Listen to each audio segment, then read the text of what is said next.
नमस्कार। आपका अखबार के YouTube चैनल पर आपका स्वागत है। मैं हूं प्रदीप सिंह। आज रविवार है, रविवार स्पेशल का दिन है। तो जैसा आपको पहले बताया था, आज बात उस नेता की करेंगे जिसने प्रधानमंत्री का पद जो उनको तस्तरी में सजा कर पेश किया गया था, मना कर दिया।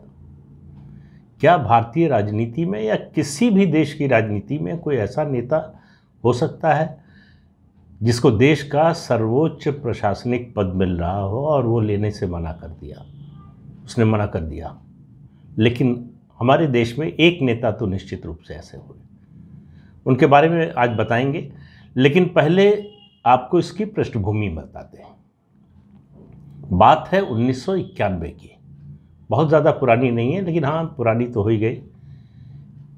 91 मतलब 30 साल तो हो ही गए, 3 दशक हो गए, तो पुरानी हो गई। लेकिन भारतीय राजनीति की बात करें, आप आज़ादी के आंदोलन के दौरान से शुरू करें तो वो बातें ज़्यादा पुरानी लगती हैं, ये थोड़ा कम पुरानी लगती है, लेकिन पुरानी बात ज़रूर है। तो उस समय जो है, आपको पता है कि चुनाव के दौरान राजीव गांधी की हत्या हो गई थी श्री पेरुम्बदूर में। और उसके बाद जो दूसरे फेज़ में चुनाव हुए और नतीजे आए जब, तो Congress party single largest party के रूप में उभरी। तो जाहिर है सरकार जो है कांग्रेस पार्टी की बननी थी। लेकिन सवाल था कि प्रधानमंत्री कौन बने। तो उस समय प्रधानमंत्री पद के कई दावेदार थे। अब देखिए, कई बार होता है कि भाग्य आप कहें या इत्तेफाक कहें, जो भी आप कहना चाहें, कुछ लोगों की दावेदारी जो है इस वजह से चली गई। जैसे नारायण दत्त तिवारी प्रबल दावेदार थे, लेकिन लोकसभा चुनाव ही हार गए। ये वैसा ही है कि आप कॉम्पिटिटिव एग्ज़ाम कोई पास कर ले और इंटरमीडिएट जो है उसका जो क्वालिफाइंग एग्ज़ाम है वो फेल हो जाए उसमें। तो उनके साथ ये हुआ। उसके अलावा शरद पवार सबसे बड़े दावेदार थे, माधवराव सिंधिया दावेदार थे, अर्जुन सिंह दावेदार थे। तो ये तो प्रमुख लोग हैं। इसके अलावा भी जिनके मन में महत्वाकांक्षा रही हो अलग बात है, लेकिन ये सब दावेदार थे प्रधानमंत्री पद के। और प्रधानमंत्री बनने का मतलब वो 1946 से ही चला आ रहा है, जो कांग्रेस अध्यक्ष बनेगा वही प्रधानमंत्री बनेगा। तो कांग्रेस अध्यक्ष भी बनना था और प्रधानमंत्री बनना था। तो सवाल हुआ कि प्रधानमंत्री का चुनाव कैसे हो। पार्लियामेंट्री पार्टी का चुनाव कराने की फैसला करने से पहले परंपरा जो है कांग्रेस में नहीं रही है, तो उस बार भी नहीं हुई। जो नाम मैंने आपको गिनाए उसमें एक नाम नहीं लिया मैंने, पीवी नरसिम्हा राव का, जो अंततः प्रधानमंत्री बने। उनका नाम इसलिए अभी शुरू में नहीं लिया था, लेकिन अभी स्पष्ट कर दूं कि 1991 के चुनाव से पहले पार्टी ने, राजीव गांधी तब जीवित थे, उनको राज्यसभा में भेजने से मना कर दिया। उन्होंने बिना मतलब घोषणा नहीं की थी, लेकिन एक तरह से अनौपचारिक रूप से घोषणा थी कि वो राजनीति से संन्यास ले रहे हैं। उन्होंने दिल्ली से अपना बोरिया बिस्तर समेटा और आंध्र प्रदेश अपने गृह राज्य चले गए, ये मानकर कि अब दिल्ली लौटकर राजनीति में नहीं आना है। लेकिन किस्मत, आप देखिए, दो ऐसे दक्षिण के नेता हुए हैं जिनको किस्मत लौटा कर ले आई। नीलम संजीव रेड्डी राजनीति से संन्यास लेकर अपने गांव चले गए, खेती बाड़ी करने लगे। वहां से बुलाकर 1977 में उनको जो है राष्ट्रपति बनाया गया। दूसरे नरसिम्हा राव थे, लेकिन अभी आज नरसिम्हा राव की बात नहीं हो रही। तो इतने सारे दावेदारों के बीच में फैसला कैसे हो। नटवर सिंह गांधी परिवार के करीब थे, ये मैं पहले भी आपको बता चुका हूँ। नटवर सिंह मिले सोनिया गांधी से और उनसे कहा कि ये समय आ गया है कि आप इस बात का संकेत दें कि प्रधानमंत्री कौन बनेगा। तो नटवर सिंह को लगा कि सोनिया गांधी को इस मामले में फैसला करने में या अभी उनसे कोई डिस्कशन करने में हिचक हो रही है। तो उन्होंने सुझाव दिया कि आप पीएन हक्सर से बात कर लीजिए। पीएन हक्सर के बारे में आपका जानना जरूरी है, कौन थे। पीएन हक्सर भारतीय विदेश सेवा के अधिकारी थे, कश्मीरी थे, इंदिरा गांधी के बहुत करीबी थे। 1967 में वो जब एल.के. झा रिटायर हुए तो इंदिरा गांधी के सचिव बने, सेक्रेटरी टू प्राइम मिनिस्टर बने। और 1971 में उनको पदोन्नति देने के लिए इस पद को अपग्रेड किया गया और principal secretary to prime minister का पद बनाया गया और वो principal secretary to prime minister बने, जिस पर वो 73 तक रहे, रिटायर होने तक। उनका योगदान क्या है, ये इससे आपको कुछ बातें बताने से पता चलेगा। इंदिरा गांधी की पॉलिसी मेकिंग में, वो चाहे फॉरेन पॉलिसी हो या डोमेस्टिक पॉलिसी हो या इकोनॉमिक पॉलिसी हो, पीएन हक्सर का सबसे बड़ा योगदान रहा। बैंकों का राष्ट्रीयकरण, जो इंश्योरेंस कंपनीज है उनका राष्ट्रीयकरण, विदेशी तेल कंपनियों का राष्ट्रीयकरण, इस सब का फैसला उन्हीं के कहने पर, उनकी रिकमेंडेशन पर हुआ। इसके अलावा जो सोवियत संघ से मैत्री संधि हुई 1971 की, उसमें उनकी बड़ी भूमिका थी। 1972 में जो शिमला समझौता हुआ, उसके आर्किटेक्ट वही माने जाते हैं। इसके अलावा बांग्लादेश, जब ये घुसपैठ शुरू हुई, मतलब पाकिस्तान में समस्या शुरू हुई, ईस्ट पाकिस्तान में जो बांग्लादेश है, तो बांग्लादेश से आने वाले शरणार्थियों को कितनी मदद दिया जाए, क्या किया जाए और कौन से कदम उठाए जाएं, इस पर ये बताते हैं कि कई बार वो सेना के बड़े अधिकारियों को सीधे भी निर्देश देते थे। ये उनकी हैसियत है। पीएमओ को सबसे ताकतवर बनाने में पीएन हक्सर की बहुत बड़ी भूमिका थी। रॉ उन्हीं के समय में जो रिसर्च एंड एनालिसिस विंग है, जो हमारी विदेशी खुफिया एजेंसी है, उसका गठन उन्हीं के समय में हुआ, उन्हीं की रिकमेंडेशन पर हुआ। और पीएन हक्सर बड़े सिद्धांतवादी थे। एक तो सोशलिस्ट थे, तो उनकी नीतियां मैंने अभी जो गिनाया, ज़्यादातर ये जो है वो लेफ्ट ओरिएंटेड जो है नीतियां थी, जिसकी ओर वो इंदिरा गांधी को ले गए। 1973 में जब वो रिटायर हो गए तो इंदिरा गांधी ने उनको पद्म विभूषण देने की पेशकश की। भारत रत्न से नीचे है जो सिविलियन अवार्ड हमारे यहाँ दिया जाता है, उन्होंने मना कर दिया। उन्होंने कहा मैं अपना काम कर रहा था, उसके लिए पुरस्कार लेना ठीक नहीं होगा। तो इंदिरा गांधी ने अपना प्रस्ताव वापस ले लिया। तो ये सब मैंने आपको बताया इसलिए कि आप समझ जाइए कि जब पीएन हक्सर को बुलाने की, बात करने की बात नटवर सिंह ने कही, तो पीएन हक्सर की क्या हैसियत थी और गांधी परिवार में उनकी क्या हैसियत थी, उनके बारे में, और गांधी परिवार में उनकी क्या हैसियत थी, उनके बारे में क्या राय थी लोगों की। पूरे ब्यूरोक्रेटिक सर्कल में सबको मालूम था, पॉलिटिकल सर्कल में भी मालूम था कि पीएन हक्सर एक तरह से आल्टर ईगो हैं इंदिरा गांधी के, जब तक वो सर्विस में रहे। उसके बाद भी वो उनसे सलाह, इंदिरा जी जब तक रही उनसे सलाह लेती रही। तो उसके बाद जब ये प्रस्ताव दिया नटवर सिंह ने, तो सोनिया गांधी ने कहा कि बताऊंगी। उन्होंने कुछ कांग्रेस नेताओं से बात की, किससे बात की ये मुझे नहीं मालूम है, लेकिन उसके बाद उन्होंने नटवर सिंह को बुलाया और कहा पीएन हक्सर को लेकर 10 जनपद आइए। पीएन हक्सर आए, उनके सामने ये प्रश्न रखा गया कि किसको प्रधानमंत्री होना चाहिए। अब आपको उस नेता का नाम बताने जा रहा हूं जिनको ये प्रस्ताव दिया गया। पीएन हक्सर ने कहा कि इस पद के लिए इस समय सबसे उपयुक्त व्यक्ति उपराष्ट्रपति डॉक्टर शंकर दयाल शर्मा होंगे। सोनिया गांधी ने तुरंत हाँ कर दिया।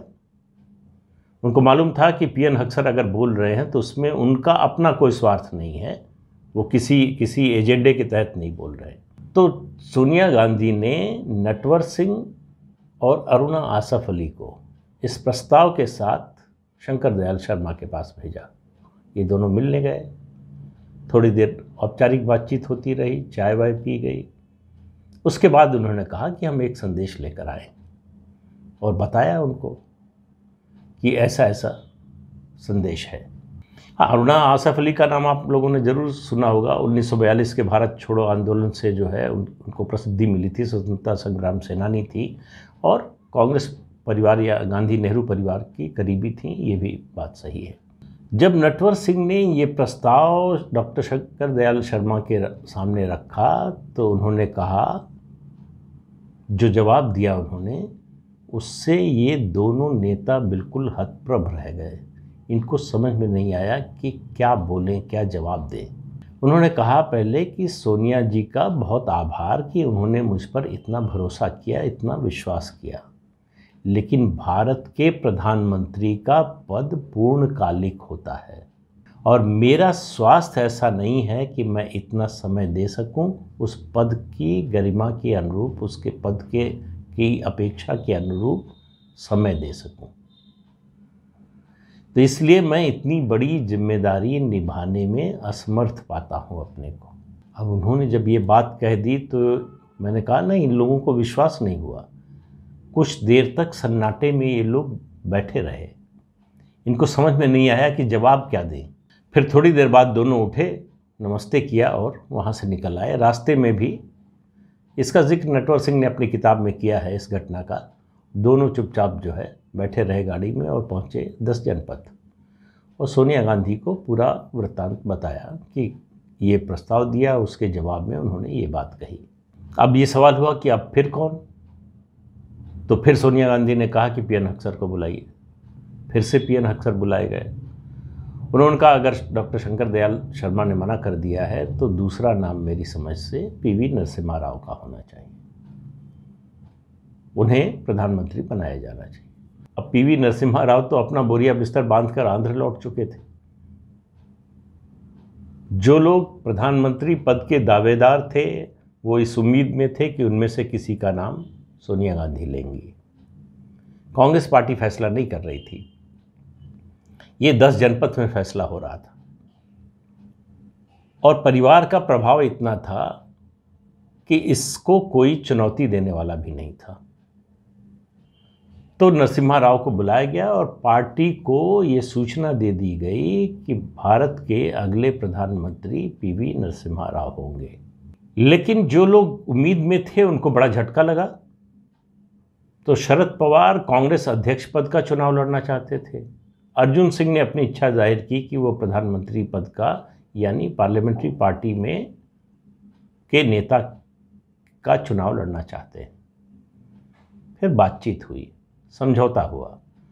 तो शरद पवार हमेशा की तरह जो मैदान में एक कदम आगे चलते हैं, 2 कदम पीछे चलते हैं, हट गए वहाँ से। अर्जुन सिंह के साथ पीवी नरसिम्हा राव का ये समझौता हुआ कि प्रधानमंत्री बनने के बाद वो अर्जुन सिंह को कांग्रेस अध्यक्ष बना देंगे।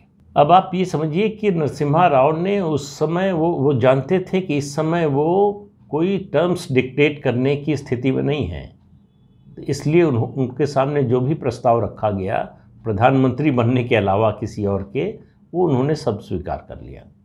तो उन्होंने कहा कि ठीक है, अर्जुन सिंह जो है पार्टी अध्यक्ष हो जाएंगे, मैं प्रधानमंत्री रहूँगा।